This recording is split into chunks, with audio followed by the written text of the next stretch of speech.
Olá, povo de Deus, paz seja convosco. Tudo bem com vocês? Pastor Fábio Souto em mais um vídeo para casais. E hoje nós vamos estar abordando o tema diálogo no casamento. É isso aí. Vamos estar abordando hoje o tema a respeito de diálogo no casamento, certo? É mais um trabalho, mais uma apostilha minha, em que Deus colocou no nosso coração, escrevemos no intuito de ajudar os casais que têm dificuldade de dialogar, certo? Tem casais que têm dificuldade de dialogar com o seu parceiro, com o esposo, com a esposa, não é isso? Então, todo cuidado é pouco, tá certo? Porque a morte do diálogo traz várias consequências para o casamento, inclusive o divórcio. Então, todo cuidado é pouco. E nesse trabalho que Deus colocou em meu coração, e sou grato a Deus por Ele ter feito tudo isso, né? Tudo que Ele tem feito na minha vida, e por ter me chamado para trabalhar com casais, né? Era uma área que eu não queria, e que jamais imaginei que iria me dedicar a esse assunto. Muito bem, um trabalho um pouco árduo, né? Pois tem pessoas que dificultam as coisas. Às vezes a gente queremos ajudar as pessoas e encontramos dificuldade por conta das mesmas, né? Muito bem, mas Deus tem me ajudado, né? Tenho chegado a lares de difícil acesso, porém com essa dificuldade Deus tem me direcionado a estes lares, e ao chegar lá, Deus tem feito a obra para a honra e glória do nome dele, transformando vidas e quebrando com o divórcio, certo? Que tem sido realidade na vida de muitos casais, e temos levantado assim a bandeira do casamento, pois é uma constituição divina e deve ser respeitada. Hebreus 13:4, honrado seja entre todos o matrimônio e o leito sem mácula, mas aos devassos e adúlteros Deus o julgará. Queridos, diálogo no casamento, né? Em um casamento não pode faltar o diálogo, né? Um forte abraço aí à galerinha do Facebook. É isso aí. Você pode também estar conferindo outros vídeos nossos no nosso canal pr.Fábio Souto. Vai lá no YouTube, confere o nosso canal, se inscreve, curte, compartilha, comenta, ajuda a divulgar o canal em nome de Jesus, que o intuito é alcançar vidas e abençoar outros casais, tá certo? Então, em um casamento não deve faltar o diálogo, pois é o diálogo que abre a porta para muitas coisas boas no casamento. Por falta de diálogo, muitos casamentos têm sido destruídos ao longo dos anos, e na atualidade, mais ainda, o diálogo livra o casamento de cair em constrangimento, né? Tem casais aí que já não tem mais diálogo, e que o casamento dos dois, né, que deveriam ser uma só carne, não, cada um vive na sua independência, nenhum constrangimento total, tá certo? Vivem em discórdia, brigas e uma série de coisas que uma conversa pode resolver. Porém, sem essa conversa, aquilo que aparentemente era simples acaba se agravando, de modo que o casamento chegue ao divórcio, tá certo? É complicado, e isso desagrada ao nosso Deus. Por isso devemos olhar com mais carinho um para o outro e parar para analisar com mais atenção esse assunto mais que importante, porém muito delicado, e que Deus possa assim abençoar a sua vida e o seu casamento. Então, lute para que o seu casamento não caia em constrangimento. Isaías 28:10 diz: é preceito por preceito, preceito por preceito, regra sobre regra, regra sobre regra, um pouco aqui e um pouco ali. Então, para que o seu casamento venha dar certo, você precisa obedecer às regras e os preceitos. Na bandeira do Brasil existe uma frase: ordem e progresso. Se não tiver ordem no seu casamento, na sua casa, na sua família ou em qualquer outra área, se não tiver ordem, com certeza não vai ter progresso. Uma casa que anda em desordem, o regresso é a realidade dessa família. Para que nós possamos ser breve, eu quero meditar com vocês em um texto bíblico de 2 Reis, capítulo 4, versículo 8, falando da sunamita e o seu filho. Nós vamos assim aprender um pouco a respeito de diálogo no relacionamento. 2 Reis 4, 8 em diante, a sunamita e o seu filho. E sucedeu também, certo dia, que Eliseu foi a Sunem, aonde havia uma mulher rica que o reteve para comer, e todas as vezes que ele passava por ali, se dirigia para comer. E ela disse ao seu marido: tenho observado que este que passa por nós é um santo homem de Deus. Façamos, pois, um pequeno quarto sobre o muro e ponhamos ali uma cama, uma mesa, uma cadeira e um candeeiro, e há de ser que quando ele vier a nós, se recolherá ali. A sunamita começou a observar o profeta Eliseu e viu, ela viu que o profeta Eliseu era uma pessoa de boa reputação e via os acontecimentos através da vida dele. Daí então ela chegou à conclusão que ele era um santo homem de Deus. E por isso lhe nasceu o desejo no coração de ajudar o profeta de maneira que suas necessidades fossem supridas. Pois é assim que o nosso Deus faz sempre. Providencia alguém ou algo que venha suprir todas as necessidades. Muito bem, por enquanto nós ainda estamos, falando a respeito da situação da sunamita, certo? Por enquanto nós ainda estamos falando sobre a situação de quem? Da sunamita. Muito bem, é isso aí. Muito bem, mas só que Deus usou ela para que ela viesse suprir a necessidade do homem de Deus. Filipenses 4,19, o meu Deus, segundo a sua necessidade, suprirá as necessidades de todos.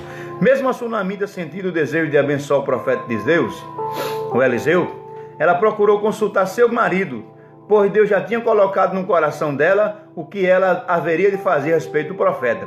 Mas para evitar o choque no relacionamento, o constrangimento, ela fez o que a Bíblia orienta, que é consultar o seu marido aquilo que ela faria a partir de ali. Muito bem, se ela fizesse o contrário, trouxesse alguma mazela ao seu casamento, diante de Deus, ela seria responsável. E com certeza ela pagaria, na verdade, com certeza, o seu preço de desobediência, e na maioria das vezes o relacionamento recebe a maldição e acaba com a possibilidade de uma conversa sadia e proveitosa. Devemos fazer o que é certo, biblicamente falando, para depois do preço não colocarmos culpa em Deus ou em uma outra pessoa que com certeza será o cônjuge.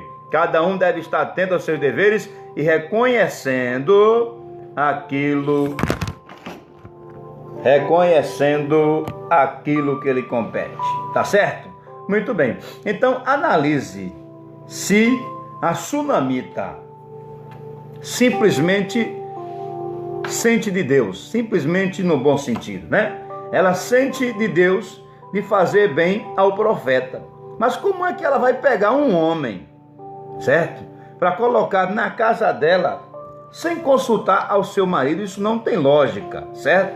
Eu sou casado, tenho minha esposa, confio nela, mas eu não aceitaria a minha esposa colocar um homem dentro da minha casa, mesmo com o título de crente ou de profeta, sem me consultar. Me consultando, aí o assunto é outro, tá bom? Então, se ela não consulta o seu marido, ela estava abrindo uma brecha muito grande para uma investida do diabo no seu relacionamento, tá certo? Então, é necessário tomar muito cuidado, porque o inimigo das nossas almas, ele só quer um pé, uma oportunidade, só quer uma oportunidade para tentar destruir o povo de Deus. Muito bem.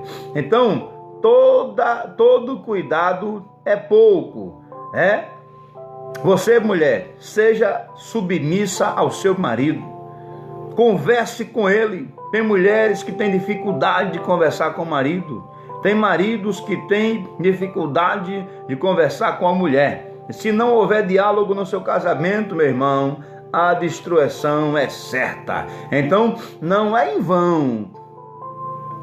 Não é em vão que algumas coisas acontecem nos relacionamentos. Tem pessoas que ora, mas não vigia. A Bíblia diz que a mulher que não obedece ao marido, lá em 1 Pedro 3,7, diz que as suas orações são impedidas. O casal que vive em guerra, não consegue dialogar, as orações são impedidas. Provérbios 26,2, como o pássaro no seu vaguear, como a andorinha no seu voar, assim a maldição sem causa não virá. Se o seu casamento está refletindo muitas maldições, é porque com certeza alguma brecha está sendo aberta. Então procure fechar as brechas. Se Deus está no seu casamento, o seu casamento tem que ter mudança. 1 Coríntios 14:33 diz que Deus não é Deus de confusão, e sim de paz. Muito bem. Provérbios 11:27 diz que quem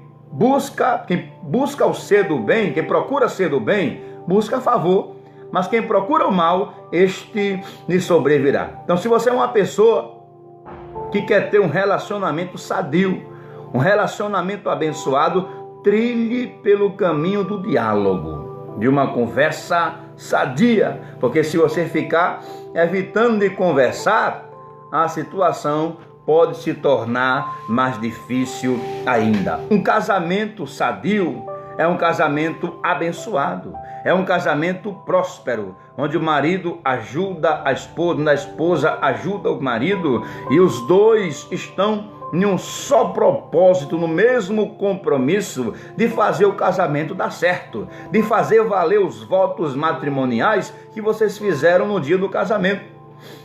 Porque um casamento sadio desfruta da bênção de Deus. Agora um casamento amaldiçoado, minha irmã, é só derrota. Você está vivendo no seu casamento o quê? A bênção ou a maldição? O céu e a terra tomam hoje de testemunha contra ti, que te propus a vida e a morte, a bênção e a maldição. Escolhe, pois, a vida para que vivas tu e a tua família. Deuteronômio 30:19. Vede que o Senhor coloca diante de nós a bênção e a maldição. Não é isso? A bênção e a maldição. Aconteceu aqui um problemazinho, mas nós já estamos corrigindo, tá certo? Então, a bênção e a maldição. Escolhe, pois, a bênção, para que vivas tu e a tua descendência, para que vivas tu e a tua família. Amém? Deus colocou diante de nós a bênção e a maldição. Mas cabe a mim e cabe a você escolher o que você deseja vivenciar no seu relacionamento. Se você quer vivenciar um momento de bênção, você tem que obedecer à vontade de Deus. Tem que procurar ser obediente. Então, a maldição quando obedecedes, porém a maldição se desobedecer os mandamentos, se não obedecer os mandamentos do Senhor vosso Deus, mas vos desviais do caminho que hoje ordeno para seguir de outro Deus que nunca conheceis. Deuteronômio capítulo 11, 26 ao 28. A bênção, Vamos ver o que é uma bênção na vida do casal. Quando a sunamita consultou seu esposo, após o consentimento dele, ela deu vida ao projeto que Deus colocara no seu coração, tá certo? O projeto que Deus colocou, no coração da sunamita deu certo. Por que deu certo? Porque ela consultou ao seu esposo, tá certo? Muito bem. Pois o mesmo Deus, vendo a atitude dela, que por sua vez foi louvável, trabalhou no coração do marido dela e foi tudo uma bênção. Pois como já foi citado acima, que a maldição sem causa não virá em Provérbios 26:2. Pois já como foi citado acima, né? Tem casamento sendo destruído justamente por falta do diálogo, colocando barreira entre os dois, impedindo-os de se comunicarem. Desse jeito, dificulta muito e impede que a bênção de Deus esteja presente no casamento. Por isso é necessário a comunicação do casal, pois aí está a bênção, tá certo? Então, a sunamita poderia muito bem se julgar como uma mulher de Deus e tomar decisões, né, sem consultar o seu marido, que com certeza traria muitas dificuldades para o seu casamento. Mas como ela resolveu trilhar pelo caminho certo, Deus honrou a vida dela e deu tudo certo. A Bíblia diz que a mulher tem que ser submissa ao seu marido, tá certo? Se ela passar por cima da autoridade, ela vai estar debaixo de maldição, porque a Bíblia fala que o marido é o cabeça. Deus colocou o marido como autoridade na sua casa, e se a mulher não respeitar isso, ela passar por cima da autoridade do marido, ela vai estar debaixo de maldição. A palavra diálogo fala de conversa, né? Fala de o quê? De conversa. Conversa entre o casal, tá certo? O casal tem que estar sempre se comunicando. Não pode faltar a comunicação na vida do casal, tá certo? Porque sem comunicação fica difícil do marido entender o que a mulher quer, do que a mulher gosta. Da mesma sorte, a mulher, o marido. Você tem que aprender a se comunicar. A partir do momento em que a sunamita procurou trilhar pelo caminho do diálogo, Deus foi com ela e realizou seu sonho que para ela já havia esquecido. Que sonho é esse? Depois que Deus colocou a bênção sobre a vida dela, através do profeta Eliseu, o diabo tentou tirar a sua bênção, mas não conseguiu, pois só acontece o que Deus permite na vida de uma pessoa obediente, tá certo? A sunamita não tinha filhos, né? E como ela já estava velha, o seu esposo também, ela nem lembrava mais desse assunto de filho. Porém, era uma falta que tinha sobre ela. Quando eu digo ela não lembrava, é porque já tinha descartado as possibilidades, tá certo? Descartado as possibilidades dela ter filho novamente. Mas quando existe obediência, Romanos fala que Deus chama as coisas que não são, Romanos 4,16, como se já fossem. Deus faz existente as coisas que não existem. 1 João 5,18, sabemos que todo aquele que é nascido de Deus não vive pecando, antes guarda aquilo que nasceu de Deus e o maligno não lhe toca. O inimigo investe contra a vida dele, contra a vida dela, mas não obtém sucesso. Por quê? Porque Deus está no controle da sua vida. E quando Deus está no controle, tem que dar certo. Amém? Muito bem. Versículo 11 do capítulo 4 de 2 Reis. Sucedeu um dia que chegou ali e recolheu-se aquele quarto, o profeta Eliseu, e se deitou. Então disse ele ao seu moço Geazi: chama esta sunamita. Ele a chamou e ela se apresentou perante ele. Pois Eliseu havia dito a Geazi: dize-lhe, eis que tu nos tem tratado com todo desvelo, que se há de fazer por ti? Haverá alguma coisa que se possa fazer por ti ao rei, ou ao chefe do exército? Ao que ela respondera: eu habito no meio do meu povo. Versículo 14. Então dissera ele: que se há de fazer por ela? E Geazi dissera: ora, ela não tem filho, e o seu marido é velho. Pelo que disse ele: chama. E ele a chamou, e ela se pôs à porta. E Eliseu disse: por esse tempo, no próximo ano, abraçarás um filho. Respondeu ela: não, meu senhor, homem de Deus, não mintas a tua serva. Mas a mulher concebeu e deu à luz a um filho no tempo determinado, no ano seguinte, como Eliseu dissera. Nós estamos falando da bênção no relacionamento, né? Ela procurou trilhar pelo caminho certo, ser obediente. Deus operou aí 2 milagres. Deus operou 2 milagres na vida da sunamita. Primeiro milagre na vida dela, que foi ela conceber, e o segundo, no esposo dela, que ele não conseguia também mais gerar filhos, tá certo? Daí a sunamita começou a desfrutar a bênção e foi-lhe tirado um grande trauma, uma grande ferida. Cessou a dor que havia no coração dela, pois ela não tinha filhos, mas Deus a concebeu a bênção através do profeta Eliseu.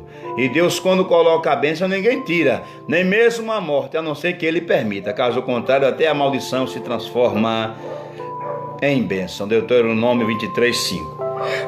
Deus transformou a maldição em bênção. Então tudo aquilo que veio para destruir a família da sunamita, Deus entrou em cena, e o que era para terminar em desastre, desespero, sofrimento, tornou-se em bênção. É isso aí, irmão, é isso aí, irmã. Procure trilhar pelo caminho certo, procure conversar, dialogar com o seu esposo, com a sua esposa, e com certeza o seu relacionamento obterá sucesso. Versículo 17. Mas a mulher concebeu e deu à luz um filho um tempo determinado, no ano seguinte, como Eliseu lhe dissera. Tendo o menino crescido, saiu um dia a ter com seu pai, que estava com os segadores, e aí o menino disse a seu pai: minha cabeça, minha cabeça. Então ele disse ao moço: leva-o à sua mãe. Este o tomou e levou a sua mãe, e o menino esteve sobre o seu joelho até o meio-dia, então morreu. O problema pode até vir sobre a sua casa, porém ele está proibido de reinar, pois a sunamita não ficou falando com terceiros os seus problemas, procurando pessoas que só iriam tornar mais difícil ainda a situação. Ela foi direta ao profeta, que só ele teria a solução para o seu problema. Quando ela foi em busca do profeta, ela disse ao moço que vinha conduzindo a condução, ela disse a ele que a ninguém dissesse nada mais, que fosse direto ao profeta.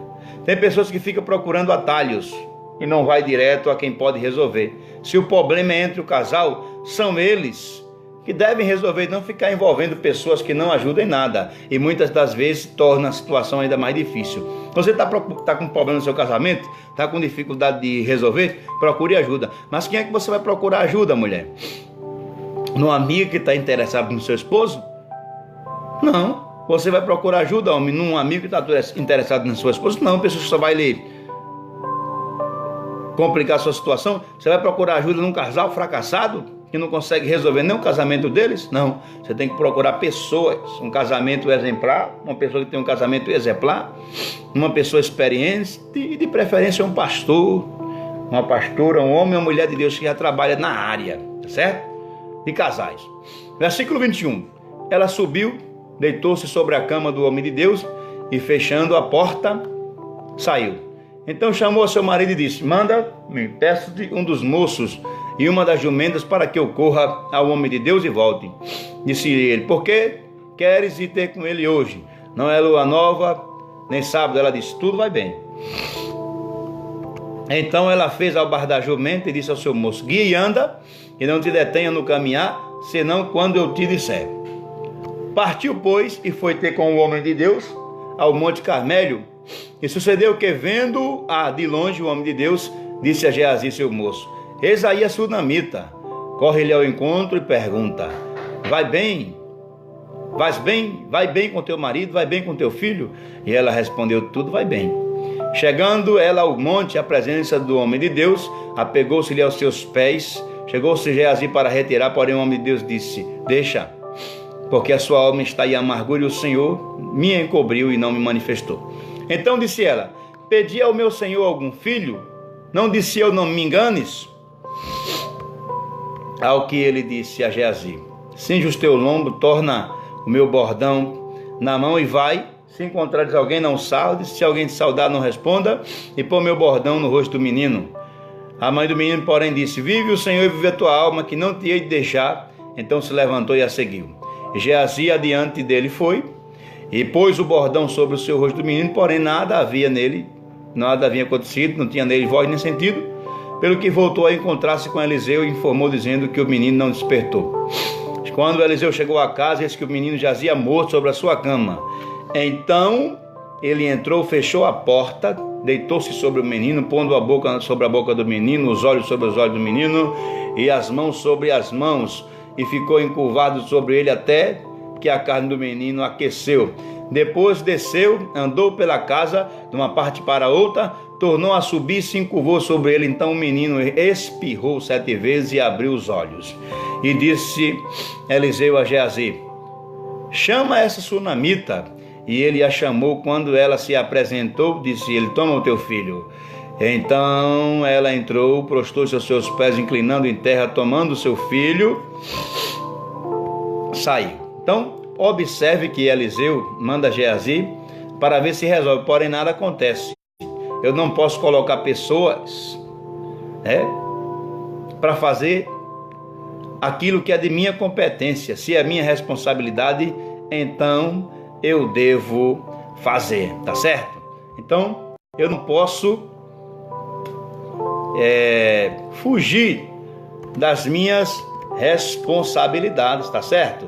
Porque com certeza, se o papel é seu, homem, é seu, mulher, quem tem que fazer é você. Tem pessoas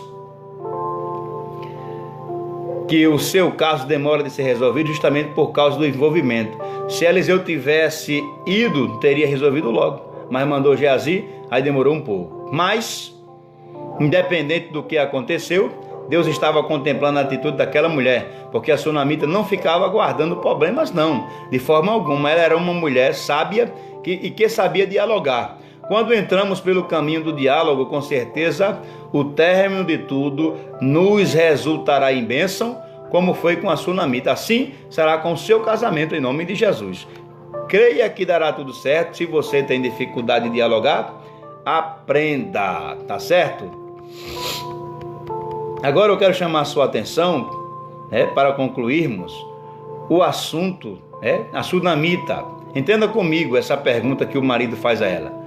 E ela se recusou em dizer a ele o que realmente havia acontecido. Mas porque ela agiu assim, ela demonstra ser uma pessoa fácil em dialogar. Versículo 22. Então chamou o seu marido e disse: manda-me, peço-te, um dos moços, uma da jumenta, para que eu corra ao homem de Deus e volte. Disse-lhe ele: por que queres ir a ele até hoje? Não é lua nova nem sábado? E ela disse: tudo vai bem. O marido da sunamita achou estranho ela procurar o profeta sem motivos. Porém, observe que quando ela diz tudo vai bem, ela não questiona, pelo contrário, faz. Ele não questiona, pelo contrário, faz o que ela pede, trazendo o moço, a jumenta, trazendo o moço, a jumenta, e ela se foi. Então nós vamos aqui entender a situação. Pense comigo nesse momento, se a sunamita conta para o seu esposo que em vez do menino melhorar, ele morre, como ele agiria? Talvez ele que iria procurar o profeta em vez da sunamita, tá certo? A sunamita foi procurar os profetas. Agora já pensou se aquele homem vai? Como seria a reação dele? E dizer ao profeta, coisas que não deveria. Daí depois a sunamita iria ver o grande problema que ela teria causado no seu relacionamento. Sendo assim, com sabedoria, ela conseguiu resolver. Pois na maioria das vezes as atitudes dos homens são grosseiras. Nem sempre o homem resolve as coisas com calma. E a sunamita, na condição de uma esposa sábia, não permitiu que tal coisa se agravasse. Já basta a situação do menino. A situação tem que ser resolvida da melhor forma possível, encontrando assim os requisitos que irão proporcionar o bem, não o mal. E Deus honrou toda aquela sua correria e através do profeta entregou-lhe o seu filho de volta são e salvo. Daí ela chegou em casa com uma notícia de bênção e não uma notícia desagradável que com certeza atrairia a maldição. Então, temos que tomar cuidado, tomar cuidado para que você não venha vivenciar a maldição no seu relacionamento. Então nós vamos ficar por aqui. No segundo vídeo eu vou falar sobre a maldição, no relacionamento. A sunamita foi inteligente, foi sábia, e Deus trouxe a bênção sobre o relacionamento dela, tá certo? E nós vamos no próximo vídeo falar sobre outras pessoas, outras mulheres que não teve sabedoria e trouxe a maldição para a sua casa, tanto mulher como homem. Então, se a sunamita age de forma diferente de que ela agiu, pode ter certeza, meu irmão, que ela teria conseguido arrumado um problema muito grande, muito sério para o seu relacionamento. Ei, para de ficar arrumando problema para o seu relacionamento. Procure resolver. Seja uma esposa sábia, seja um marido justo, né? Procure fazer aquilo que é certo, aquilo que agrada a Deus, tá bom? Então, tome cuidado e permita que Deus venha agir na tua vida. Permita que Deus venha te abençoar no seu relacionamento, em nome de Jesus. Então, se o negócio está difícil, está complicado, senta, conversa, dialoga, procura resolver isso da melhor forma possível, tá bom? Deus abençoe a sua vida, curta esse vídeo, compartilhe com outras pessoas, tá bom? Aí no Facebook, baixe, você pode baixar aí e também enviar no Zap para os seus amigos. Vai lá no YouTube, pr.Fábio Souto, nos ajuda a divulgar o canal, tá certo? Esse vídeo, Diálogo no Casamento. Então nós vamos começar mais um estudo. Há poucos dias nós terminamos um estudo sobre como se libertar da pornografia. Agora nós vamos começar esse estudo sobre diálogo no casamento, ok? Muito bem, então Deus abençoe a sua vida e até o próximo vídeo em nome de Jesus. Valeu, um abraço, tchau.